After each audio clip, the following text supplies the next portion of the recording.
I started working here as a drill press operator and worked my way up to a CNC machinist. I make bosses and pins for all of our attachments, making sure they measure right. Having the right equipment for the job makes the job just so much easier, and just to get it done right the first time. Our newest lathe here is a 6-inch chuck with a tool changer in it. Working at AMI, the environment is great. New shop, big addition, and we have new equipment here, new technology. What I enjoy the most is when I make a part and the quality of it's like, well, this is great. For me here at AMI Attachments, there's quality in what we do. There's appreciation from everyone.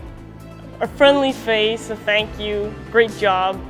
At my old job, I had unappreciated supervisors, and here you're appreciated, you're valued. The respect that I get from people is awesome. If something goes wrong, we work together as a team to fix it. When I see products out there, I always point them out and be like, yeah, I had a part in making that. And there's definitely pride in it. I tell a lot of people, come work at AMI. It's a great place to work.